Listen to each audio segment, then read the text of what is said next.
It's Friday, the 10th of February, and this is Politics UK.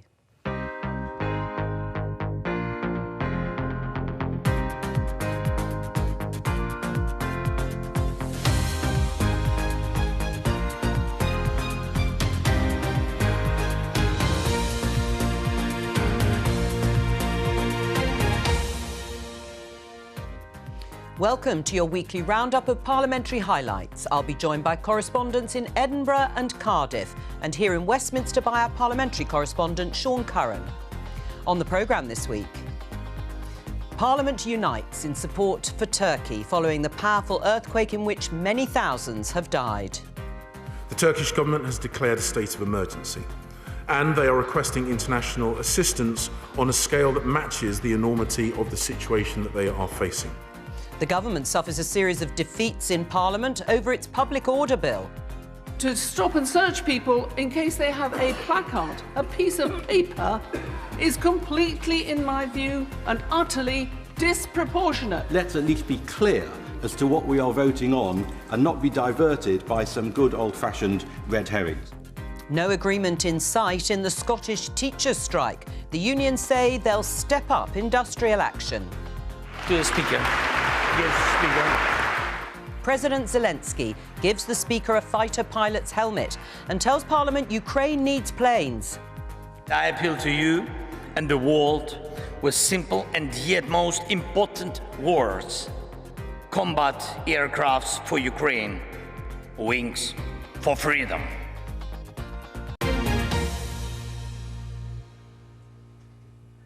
Hello, let's start with our parliamentary correspondent Sean Curran. Sean, the terrible casualties in the earthquake in Turkey have dominated the agenda this week. The UK is sending aid and rescue workers. What was said in Parliament? Yeah, this was a very sombre start to the week at Westminster. The news of these earthquakes in Turkey and in Syria was just coming through, and the situation was unclear. It was yet to develop.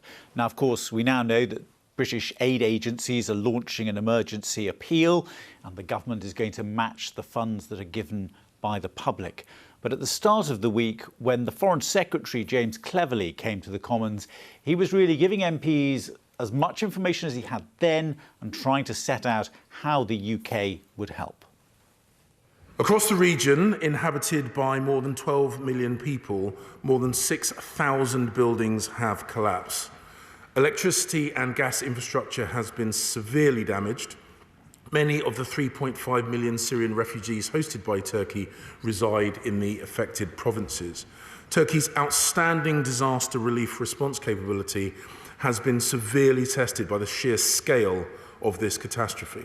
The Turkish government has declared a state of emergency, and they are requesting international assistance on a scale that matches the enormity of the situation that they are facing. As of this morning, we know that 3 British nationals are missing, and the Foreign Office's Crisis Response Hub is working to support the at least 35 British nationals who have been directly affected by these earthquakes. And we assess that the likelihood of large-scale British casualties remains low. Turkey, of course, is a close ally of the United Kingdom, and there are many close ties of family and friendship between Britain and the people of Syria. My own constituency is home to a thriving Turkish, Kurdish and Syrian community. There are an estimated 500,000 people of Turkish origin living in the United Kingdom. I know the pain and anxiety that they're now feeling. They will want to know that we have in place all that we can do to support and help them. Like many British, Kurdish, Turkish members of community, my family woke up yesterday trying to make sure to find out whether our distant relatives, our relatives were safe in Turkey, in Malatya. We were very lucky that the majority of our family are safe. I spent the whole day with Turkish, Kurdish members of the community, the local community centre, hundreds of people who are desperately trying to find out if their loved ones are safe. The Foreign Foreign Office has provided a helpline, but it's only for British citizens who are stuck in this disaster. Can the Secretary of State tell me what support, if any, will be available to British Kurdish people who have family in Turkey who they're trying to find news about? Obviously, the responsibility of the FCDO is to provide support for British nationals overseas. That has to be our area of priority. If there are people, whether they be in the UK or in the region or beyond, who are fearful of British nationals who may be caught up for this, then our advice is to get in contact with the FCDO. Whilst I appreciate how disconcerting it is, obviously we don't have the capacity to extend that level of support to non-British nationals, but of course we are working very closely with the Turkish authorities and for those organisations on the ground in Syria to try and provide the maximum level of support that we can for those non-British nationals who sadly have been caught up in this terrible situation. May I press him particularly on Syria? We know that organisations on the ground are ill-equipped to hand out the support that is desperately needed. Many of them are also affected by these earthquakes. May I simply urge him to think as creatively as he can, to make whatever exceptions he can, so that we can not hurt those who have already been hurt so much. We are working closely with the United Nations, and we will look creatively at what we can do to support them and our partners on the ground to maximise our ability to get humanitarian aid and support to the people who need it most. And no doubt the search will continue, of course. Another big story this week was the series of defeats suffered by the government to its public order legislation.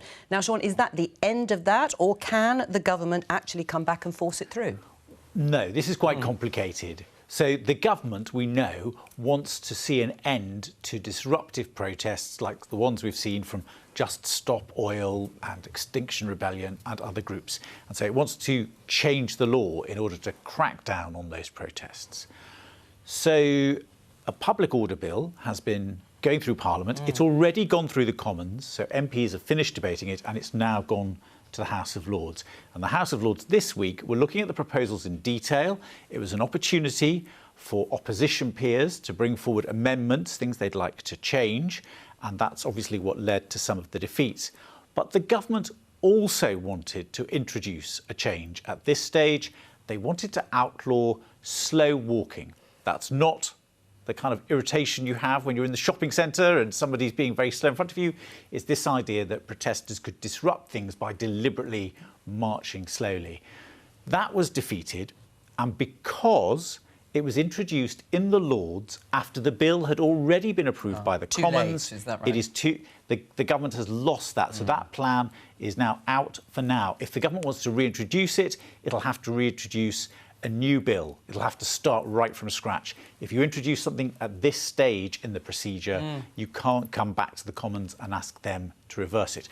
All the other defeats, the government can take the bill back to the Commons and say, look, this is what the Lords have done to that bill you passed. We would like you to restore it to its former state, and then we'll get what is known in the trade, or at least my trade, your trade, as ping-pong, parliamentary ping-pong, where the bill will be sent from one end of the Palace of Westminster to the other until eventually they either thrash out a compromise or one side backs down. So, slow walking, that is out. There were lots of other controversial proposals in this bill and other defeats. One of the biggest arguments was over the extension of stop and search powers for the police. It would allow people to be stopped and searched without suspicion, that's a key part, if the police wanted to look in certain areas for materials that could be used for something called locking on. So if you could use something like super glue or something like that, or a padlock to lock yourself onto something and make it harder for traffic to move or people to get around, then that would be a reason why the police could search. Very, very controversial, and the government ended up losing the argument. There is potentially an endless list of objects that could be made, adapted or intended for use in the course of or in connection with protest offences. Coupled with the power to stop and search without suspicion, this could result in many innocent people being stopped, searched and potentially arrested for being in possession of commonplace objects. If a protest takes place in central London, for example, potentially shoppers in Regent Street and Oxford Street could be stopped, searched and arrested for possessing household objects that they had just bought from John Lewis. Too many young people, young boys in particular, my lords, have had their first experience of the state and of the police service via stop and search, via racially discriminatory stop and search, because that is, unfortunately, has been the culture of policing for too long. We now add a new layer, which is that there will be lots of young women, not least today, who are particularly concerned about being stopped and searched by the police. That is not a happy thing to have to report, but that, I'm afraid, my lords, is the reality. The idea of extending these powers to stop and search people in case they have a placard, a piece of paper, is completely, in my view, and utterly disproportionate. I do think that stop search without cause has caused real problems. We still have it to some extent. And I speak as someone who, yes, has supported stop search, but certainly as Commissioner of the Met, when I took over in 2011, people have acknowledged this. We did drastically reduce stop search, and yet we reduced crime and arrested more people. Let us please be clear what these clauses actually do. There is no general power of a constable to stop and search without reasonable suspicion. There is no general power to do it anywhere, for any time, in any circumstances. It starts with an inspector. It can be continued by a superintendent for no more than 24 hours. Let's at least be clear as to what we are voting on and not be diverted by some good old-fashioned red herrings. Stop and search is a vital tool used to crack down on crime and to protect communities, and we see it as entirely appropriate that these measures are extended to tackle highly disruptive protest offences. The extension of stop and search powers will enable the police to proactively tackle highly disruptive protest offences by searching for and seizing prohibited items which are made, adapted or intended to be used in connection with protest-related offences such as glue, chains and locks. Well, that was that debate. Thank you very much. Sean, back to you later on. Let's talk to Andrew Kerr, our Scotland political correspondent. He's at Holyrood. Hello to you, Andrew. This controversy continues. We've talked about it over the last couple of weeks. At First Minister's Questions, the Conservative leader, Douglas Ross, asked about how trans prisoners were dealt with in Scottish jails. What was the answer? Yes, that's right, Joe. This issue of transgender rights and transgender prisoners have really dominated the Scottish political scene. Now, of course, the UK government, it's well known, they've blocked the Gender Recognition Reform Bill from this Parliament. And Nicola Sturgeon has been insisting that the issue of transgender prisoners has nothing to do with that. But the Conservatives say, well, your government has a policy of self-ID. So this brings us to the question of how to deal with trans prisoners on the Scottish prison estate, including the case of Tiffany Scott, who, as Andrew Burns is known as Douglas Ross, the Tory leader, said, a dangerous criminal. So Mr Ross was raising that in Parliament at First Minister's Questions. This is a classic example of devious, dangerous individuals who are exploiting this ridiculous situation. The words of a retired prison officer who has dealt with this person. We also know that female prison officers have been ordered to carry out intimate strip searches of Tiffany Scott. Reports quote officers who say nothing else about Scott has changed physically, and the officers say their rights have gone out of the window. So does the First Minister agree with me that this is completely unacceptable? And will she intervene today to stop women prison officers being forced to strip search the likes of Tiffany Scott? The Scottish Prison Service, of course, has been dealing with transgender prisoners, although they are very, very small in number, for many, many years now. They have been doing it safely and effectively. They are experienced in managing these situations. But, of course, it's also the case that the SPS have the ability to use technology to search individuals without the need for any physical search to be conducted by officers. The SPS has a trauma-informed approach to the management of those in custody and an approach that supports staff as well as inmates in their care. So the SPS is experienced in these matters. I trust their handling of these matters. Now, this comes so soon after the Isla Bryson case, previously known as Adam Graham, who was convicted of raping 2 women. The Conservatives demanded an urgent review on the prison implications of housing Isla Bryson. At First Minister's Questions, Nicola Sturgeon promised that review would be published. Andrew, it's been a year since teachers in Scotland lodged their pay claim, and there doesn't seem to be any solution in sight. In fact, things look as if they are getting somewhat worse, with unions threatening to escalate their industrial action. What are they planning? Yes, that's right, Joe. They are really stepping that up, of course. So it has been 1 year since that initial pay claim was indeed submitted. We've seen a series of strikes by the EIS and other teaching unions in Scotland through the late autumn and into winter. And this week, it's been announced they will have targeted strike action.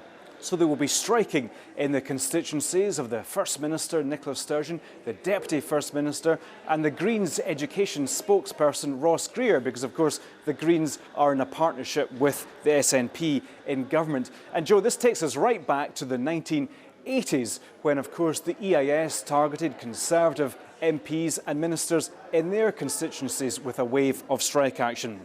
Now, the issue was raised here in Parliament on Tuesday, with the Conservatives concerned about young people and exams coming up soon. This is such a mess of the Cabinet Secretary's own making. Shirley-Anne Somerville is the Cabinet Secretary. She is responsible, and yet she shows not 1 ounce of energy or urgency to resolve this dispute. And now there's a clear threat, Presiding Officer, to the exams timetable. Can I point out that the only way that this could be resolved today is for the Scottish Government and local government to agree to the union pay demands. Now, that is simply unaffordable. It is simply unsustainable. Now, if that's what Stephen Kerr is suggesting, it is perhaps just as well he doesn't have responsibility for the public finances. But if I did say very clearly at the weekend, and will do so again, that I'm confident that discussions that are being had between the Scottish Government, councils and the SQA will ensure that the exam diet will not be threatened, even if teaching unions choose to undertake industrial action during that time.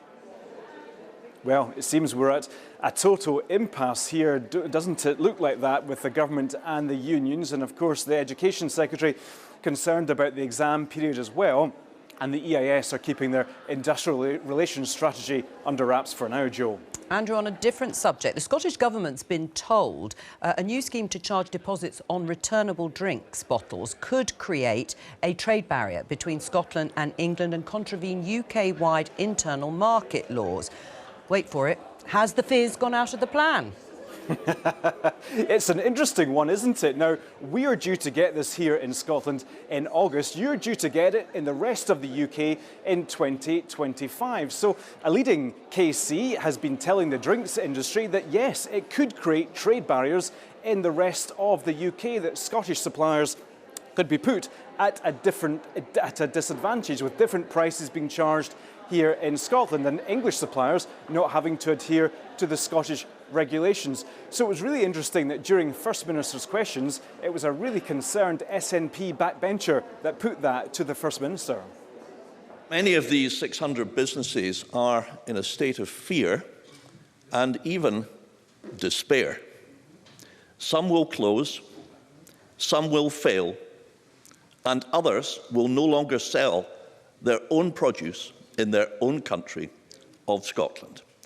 First Minister, unless halted now, this scheme, which most businesses believe to be fatally flawed, will damage the reputation of Scotland as a place to do business. Therefore, First Minister, will you instruct a pause of this disaster of a scheme before it becomes a catastrophe?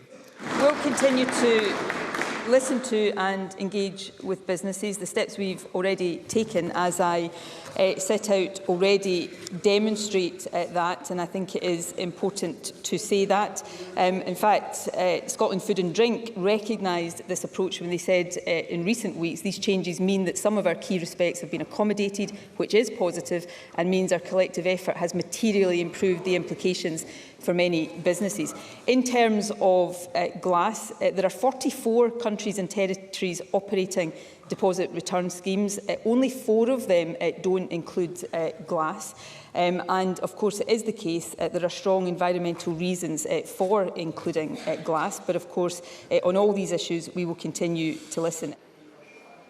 So, Joe, it looks like the First Minister might be looking to help smaller suppliers with this issue, but this is another cross-border problem that we're seeing, and it takes us right back to the beginning of the Gender Recognition Reform Bill, which has been blocked, of course, another cross-border problem. Now, this place is in recess for next week, but we'll be looking out for any potential legal action with that bill next week and in the weeks beyond. Thank you very much, Andrew. Andrew Kerr there at Holyrood. Now, Wednesday, Sean, saw the surprise and rather momentous visit by the Ukrainian President Volodymyr Zelensky. He then went on to address parliamentarians in the rather majestic surroundings of Westminster Hall. But before that, he'd been at number 10 with Rishi Sunak, the Prime Minister. And in fact, the focus of Prime Minister's questions was very much on the war in Ukraine. Yes, I think his visit changed the tone of the debate at Westminster. Obviously, people had not been expecting it. It had been kept under very close wraps.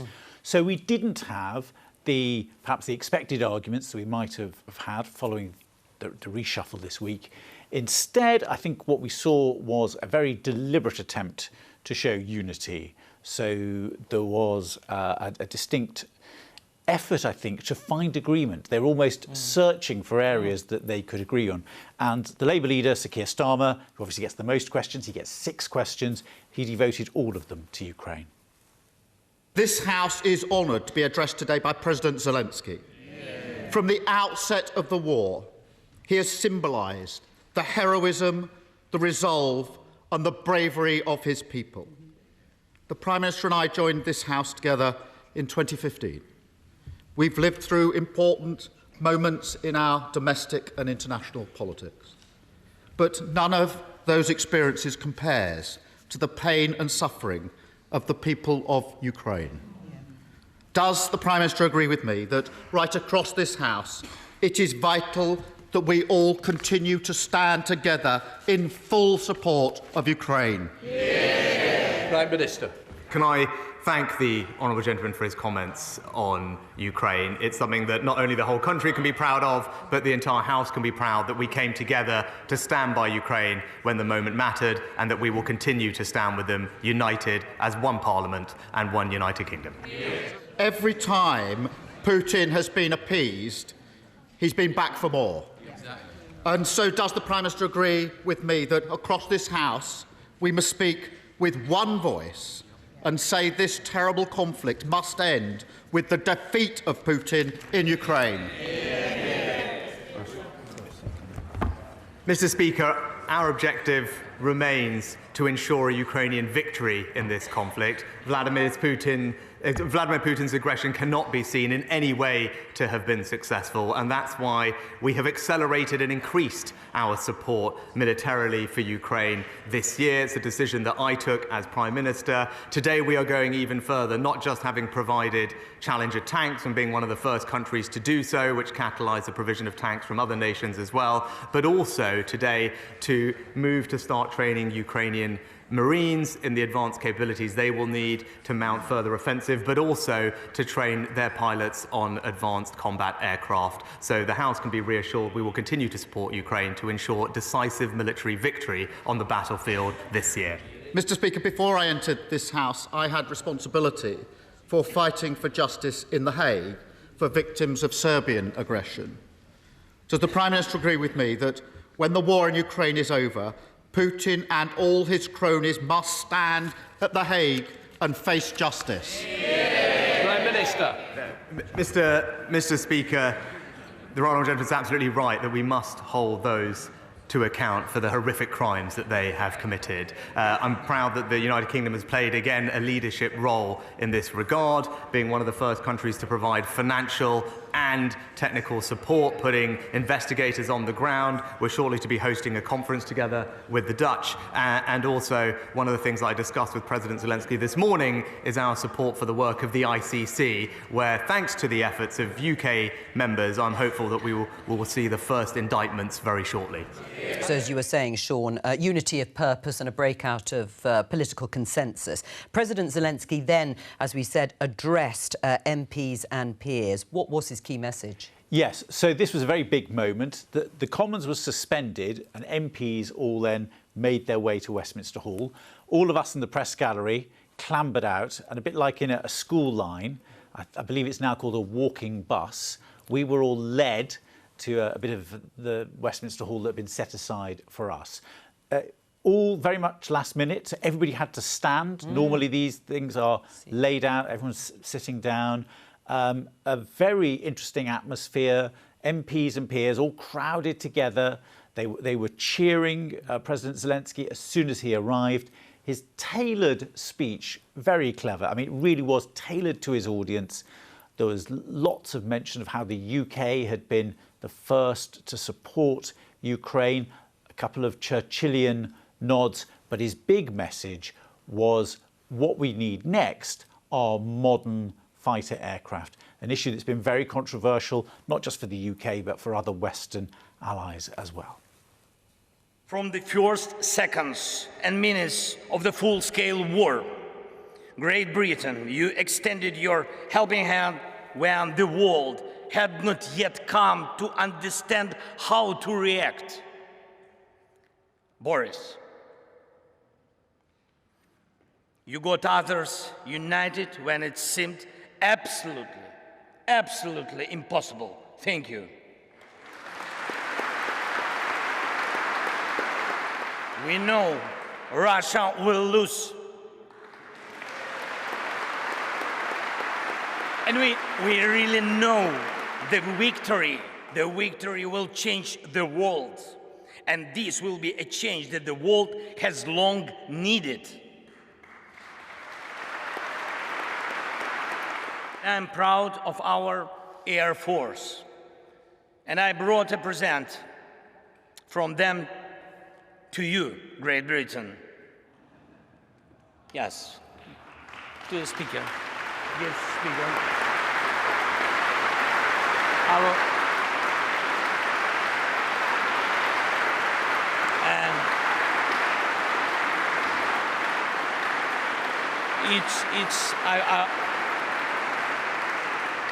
I will explain.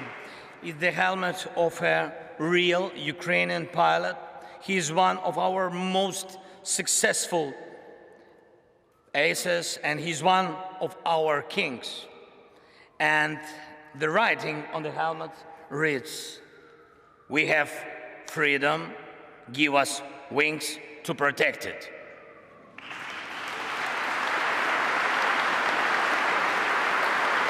I appeal to you and the world with simple and yet most important words.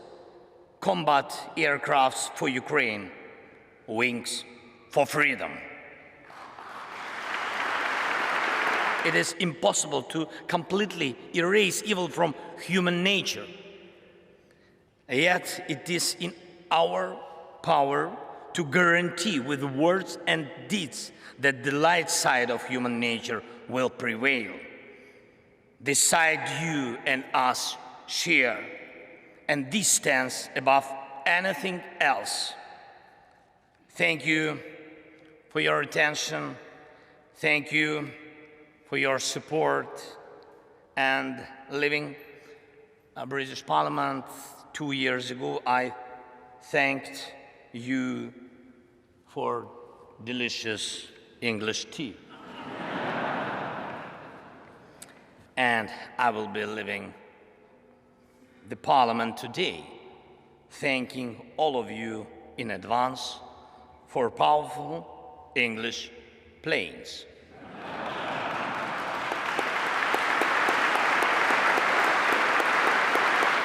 God bless Great Britain, and long live the King. Slava Ukraini!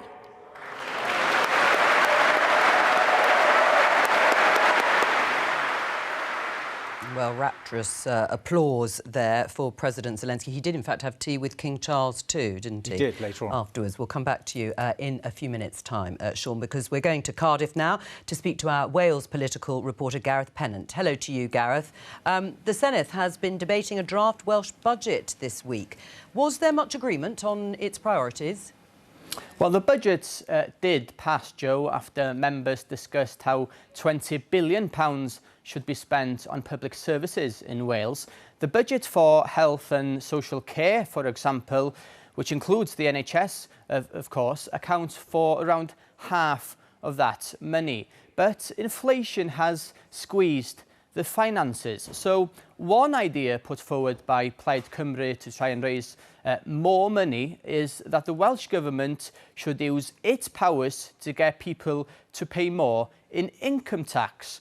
But the Finance Minister rejected that proposal, saying increasing the tax for the highest earners wouldn't raise enough money. And she said ministers would also have to put up the basic rate of income tax, hitting the most disadvantaged. Rising inflation is affecting people across Wales, and we're in a cost of living crisis. We will not ask people to pay more at this time. Raising the higher and additional rates of income tax wouldn't raise enough money to make a significant difference to our spending plans. The largest contribution would have to come from the basic rate band taxpayers, and let's be clear that this would impact the lowest paid workers in Wales. And these are the same workers who are seeking help from food banks, the same workers who are having to choose between heating their homes and feeding their families. The use of Welsh rates of income tax should be considered and strategic. The Welsh Conservatives said the Welsh Government had enough money in the budget and said it should be prioritised in a better way, such as not expanding the size of the Senedd from 60 to 96 members. For the government that has called this very budget a budget for hard times, it doesn't seem as if ministers are solely focused on these hard times, does it? To put simply, Llywelyn, we need a plan that focuses on the immediate problems faced by the people and businesses of Wales. And this is where the Welsh Conservatives believe that the draft budget can improve. Yes, Gareth, that was the budget. Now, there's been some positive news on strikes this week, with most Welsh NHS staff suspending their industrial action. What led to that decision?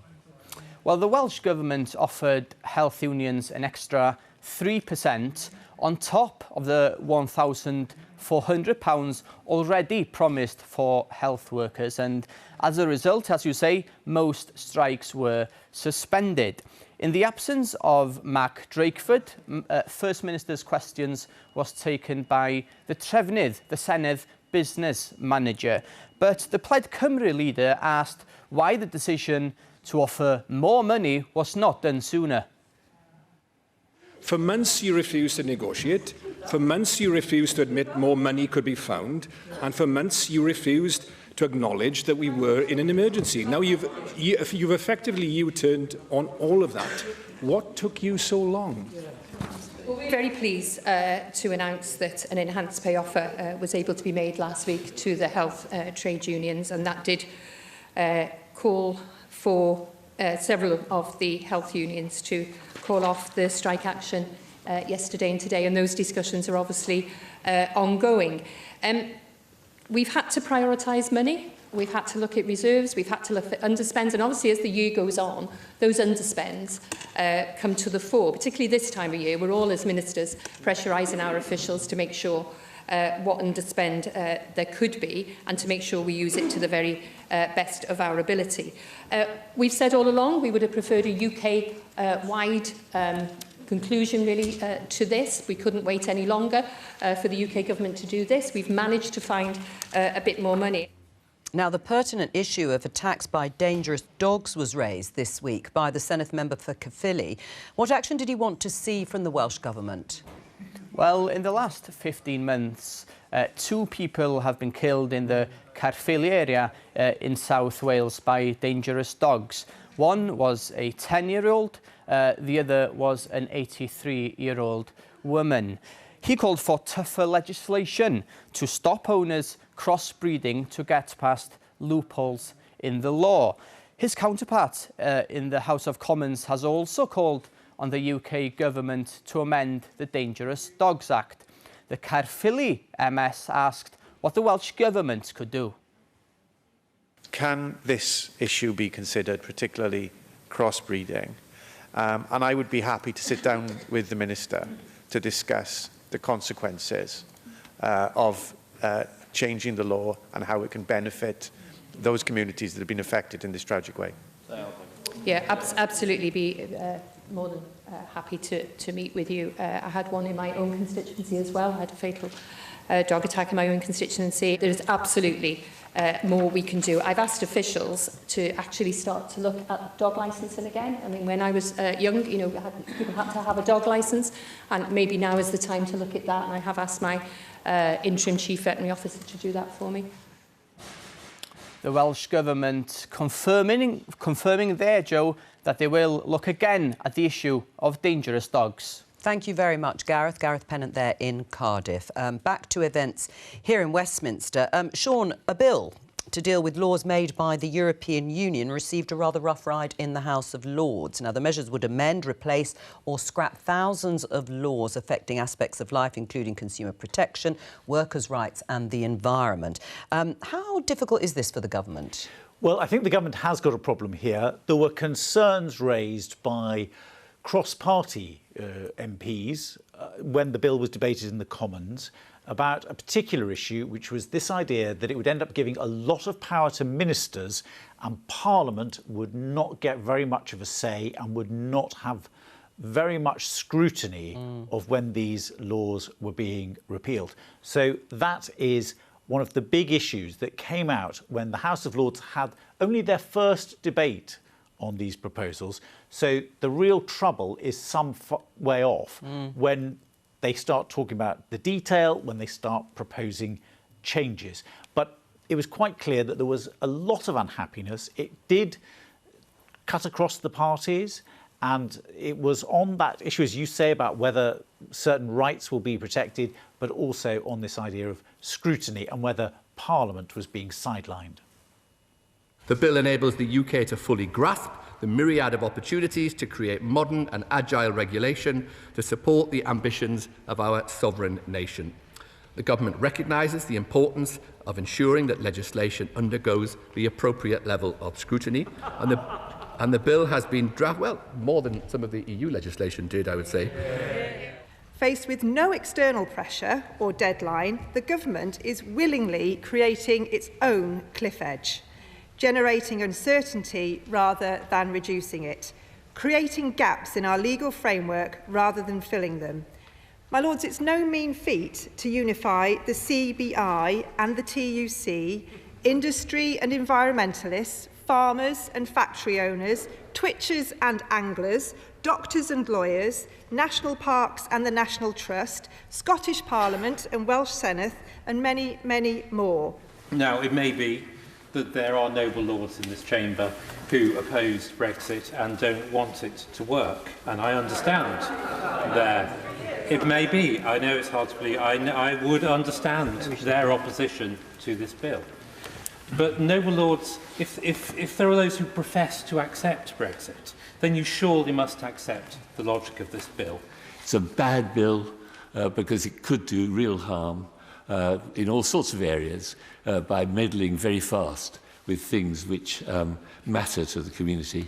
And above all, it's a shocking bill because it will undermine Parliament to a degree which I think is unprecedented by giving sweeping powers to the executive. I welcome a bill that abolishes the principle of the supremacy of EU law, and I find it a little bit depressing that many in your Lordship's House seem to have more faith in the European Union to deliver than for our own country's ability to decide its own laws. This bill demonstrates beyond peradventure that they did not know what they were doing. 6 years on, they did not know what they were doing. They have actually now created a giant question mark over a whole realm of actually the regulations that are the custodian that separates us from the law of the jungle. Lord Heseltine there. Finally, Sean, the BBC's own chairman faced questions at Westminster this week in a select committee concerning his role in Boris Johnson securing a huge loan in 2020 before the then Prime Minister nominated Richard Sharp to chair the BBC board. How did that go? Yes, so the Culture Committee had questioned Richard Sharp before his appointment in what's known as a pre-appointment hearing. They were not happy that they hadn't known about some of the things that have been in the headlines recently, and so they called him back so they could go through it with him.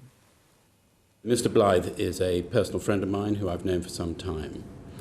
As a result of press reports that he had read in September,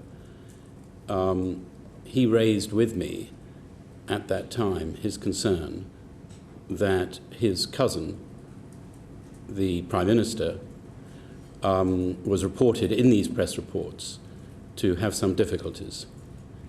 Mr. Blythe raised with me the fact that he was interested in feeling about whether he should do something to help. He raised that with me at a private dinner at his house. I said to him at that time, you may be a family member, but you need to be very careful. Things need to be done by the book. There are rules in this country, and these rules exist for a good reason. You're a foreigner, and therefore, before you contemplate doing anything or providing any assistance to the Prime Minister, you should involve the Cabinet Office. Your meeting with Simon Case, the Cabinet Secretary, was purely to discuss whether he would speak to Sam Blythe. At that meeting, I raised with Mr. Blythe the fact that I had submitted my application to be the chair of the BBC, and that therefore, to avoid a conflict or perception of conflict, I could have, and we agreed, no further participation in whatever transpired whatsoever, and I didn't. Why did you tell the committee, this committee, that you helped facilitate an £800,000 loan for the man who then gave you this plum appointment that you now hold?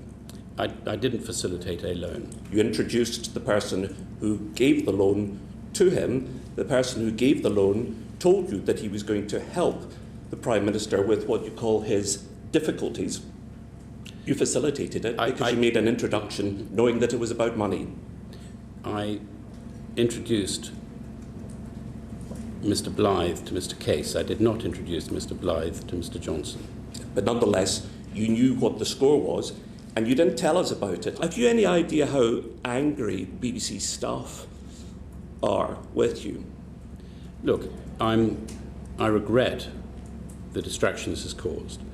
There's no doubt about that. And certainly I'm, disturbed by the fact that all the tremendous things that the BBC is doing should anyway be overshadowed by this. At any point, even if what you did was technically not breaking any rules, at any point during this process, when you were coming before this committee, did it not cross your mind, perhaps I should mention this?